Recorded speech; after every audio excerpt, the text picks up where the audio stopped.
Hello, welcome to First Gen Money's first YouTube video. Thank you so much for being here. So happy that you decided to join us. Now let's dive right in, shall we? Today's topic is going to be how to compromise with your partner when it comes to moving into an apartment together. So it could be that you've been together for 2 years, but the longest time you've spent with each other has been on vacation for like 2 weeks. Living together is such a major step in your relationship, and you have to make sure that you're gonna do it right, because if you don't, then that could be it for that relationship. So here are some of the tips that I have found super useful, and why does that matter? So if you don't follow me on Instagram, you probably wouldn't know, but I have a partner who I currently live with, and we are coming up on our 1 year of living together. We were with each other for 3 years before we decided to move in together, and so we weren't new to each other, but moving in together was definitely an adjustment and something that we had to grow and learn how to do with each other. So these tips are something that can probably be beneficial to you as well. The first tip is establishing must-haves. So before you even look at any listings, you need to decide what are the things that you're not going to settle on. What is the stuff that is important for wherever you move into? Is that a washer and dryer in a unit or your building? Is it that you want to have a pretty big living room so you can have potlucks? Or do you really want a bigger bedroom with closet space? What are the things that you are not gonna settle on?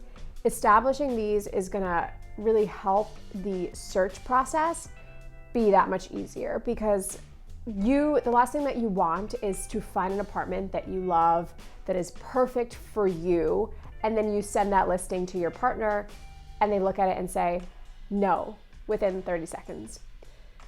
Well, obviously you're gonna be upset. Like, how is that a no? Like, why? You didn't even look at it. Did you even read it? Did you even look through all the pictures? But it's a no because one of their must-haves wasn't factored into the equation. So coming up with these must-haves is important just to save you time in the long run and headaches, because you don't want to be fighting about this every 5 seconds. Understanding your goals and your partner's goals. So it's not enough to just say, we're gonna move in together and it's gonna be great. But you also need to think about what each one of you wants in 1 year from now, 2 years, 5 years. What are the goals that you wanna work towards, and how is this next place that you're going to move into, or the place that, the first place you're gonna move into together, going to help or maybe jeopardize that goal that you're working towards? For instance, if you have a goal of saving up enough for a down payment on a house, but you find an apartment that maybe exceeds the amount that you want for rent, that probably isn't going to work out, because it's not aligned with the goal of saving for a down payment when you know you have X amount to save towards that down payment. So really understanding your goals, but also understanding your partner's goals so you can see why they're choosing and not choosing certain apartments is super helpful. And just talking about your goals with your partner should be something that happens. Like, you should be having those conversations. And if you haven't, this is a great time to do it. So tip number 3, I was kind of conflicted about whether I should add this to tip number 2, but I decided to give it its own tip. And this is addressing any emotions that might come up in the process. So what do I mean by this? Think about any feelings that might arise with the thought of moving in with somebody, of moving into a new apartment. What does that bring to you? Is it anxiety over money and maybe not having enough for rent? Or is it fear that this is gonna ruin your relationship with the partner? Or are you excited to be moving into an area where you might meet new people, you might have great activities to do? Or is it the opposite, where you fear like you're moving into a place where you don't have a support network, or there aren't many things for you to enjoy and you're just moving there for a place to sleep. So what are those feelings that come up when you're looking for places? And you might be able to figure that out before you start looking, but I think that this comes in handy while you're actually viewing different apartments, because you will see and you might feel different things depending on what you look at, right? So for instance, in our life, we were thinking about going to a new apartment, and we were looking at different areas, certain areas that, you know, I really wanted to live in, but that might have been a stretch for Ari. And I loved one apartment that we saw, and I was really set on it. And Ari loved the apartment, but he said, there's nothing to do around here. I don't feel like I would have a community if I moved here. So those are emotions that he has. They're not fact. He can't prove that, but he feels so strongly about that I was like, okay, I don't want to move into an amazing place that's probably really affordable if you're not going to be happy, and if your mental health or social life is just going to take a toll. So that's something that I had to consider. And my last tip is my favorite, because it's the money talk, talking about the financials.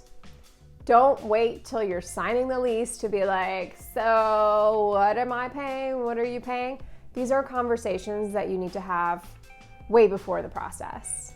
So this is coming up with what the split is going to be. Is it going to be an even 50-50 of the rent, or is it going to be an income-based split? I personally prefer the income-based split, because you can have somebody making double what another person is making in the relationship. And if they're both paying 50-50, then that doesn't seem pretty fair, because one person is not going to have much left over to pay for other living expenses. Take this example. Your partner makes $40,000 a year. You make $60,000 a year. This means your total household income is $100,000. If we wanted to do an income-based split, then you would take the highest income. So in this case, it's your income, the $60K, and divide that by the $100K that you both make together in the household, and you come up with 60%. And 60% is that percentage that you'd have to pay towards the rent. So you'd pay 60%, your partner would pay 40%. What does that look like in action? So say your apartment is $2,000. Your portion of that rent is gonna be $1,200. And your partners would be $800, simply because they make $20K less than you do. So splitting it that way is what we call an income-based split. Or you can decide to split it 50-50. It's really up to you.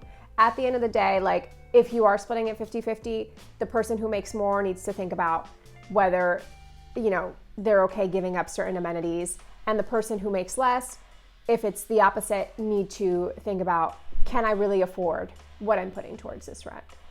And quite frankly, that's a decision that you're gonna have to make with your partner.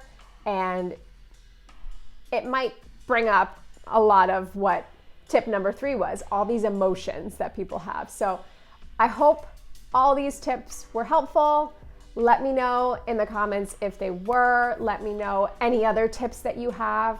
These are the ones that helped me, but I'm curious to hear what helped you. And if you're watching and you've watched this far, please consider subscribing. You can also follow my Instagram at firstgenmoney. And I hope to see you again soon. Bye.